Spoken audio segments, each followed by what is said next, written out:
प्रधानमंत्री नरेंद्र मोदी ICA वैश्विक सहकारी परिषद 2024 उद्घाटन કર્યું, જેમાં કેન્દ્રીય ગૃહમંત્રી અને સહકાર મંત્રી અમિત શાહ હાજર રહ્યા।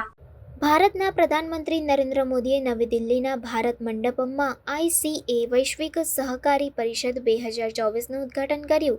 આ પ્રસંગે કેન્દ્રીય ગૃહમંત્રી અને સહકાર મંત્રી અમિત શાહ પણ હાજર રહ્યા અને સહકારી આંદોલનને વધુ મજબૂત બનાવવાની પ્રતિબદ્ધતા વ્યક્ત કરી। પરિષદના મુખ્ય મુદ્દાઓની જો ચર્ચા કરવામાં આવે તો સહકારનું મહત્વ। PM મોદીએ સહકારના મહત્વ પર ભાર મૂક્યો અને જણાવ્યું કે તે માત્ર ભારતની સંસ્કૃતિનો ભાગ નથી, પરંતુ દેશના વિકાસનું એક મહત્વપૂર્ણ સાધન પણ છે। તેમણે કહ્યું કે સહકાર દ્વારા સમૃદ્ધિનો મંત્ર દેશને નવી ઊંચાઈઓ પર લઈ જશે। અમિત શાહનું નિવેદન। અમિત શાહે તેમના ભાષણમાં જણાવ્યું કે આગામી 3 વર્ષમાં દરેક ખેડૂત સુધી સહકાર પહોંચશે।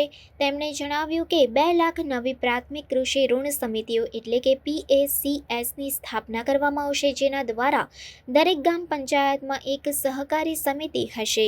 ભવિષ્યની યોજનાઓ। અમિત શાહે સહકારી ક્ષેત્રમાં નવી નીતિઓ અને યોજનાઓની જાહેરાત કરી, જેમાં રાષ્ટ્રીય સહકારી નિકાસ લિમિટેડ એટલે કે NCEL, રાષ્ટ્રીય સહકારી જૈવિક લિમિટેડ એટલે કે NCOL અને ભારતીય બીજ સહકારી સમિતિ લિમિટેડ એટલે કે BBSSL ની સ્થાપના શામેલ છે।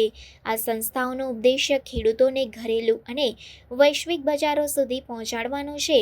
ટેકનોલોજીકલ એકીકરણ। અમિત શાહે સહકારી સમિતિઓના આધુનિકીકરણ અને તેમને આર્થિક રીતે સક્ષમ બનાવવા માટે ટેકનોલોજી એકીકરણ પર ભાર મૂક્યો। તેમણે સહકારી યુનિવર્સિટીની સ્થાપનાની પણ જાહેરાત કરી, જે આ ક્ષેત્રમાં કુશળ માનવ संसाधनों तैयार करशे।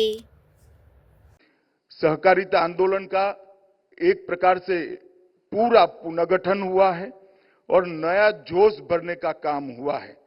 2 लाख नए पैक्स के माध्यम से 3 साल के बाद एक भी गांव ऐसा नहीं होगा जहां प्राइमरी एग्रीकल्चर सोसाइटी नहीं होगी।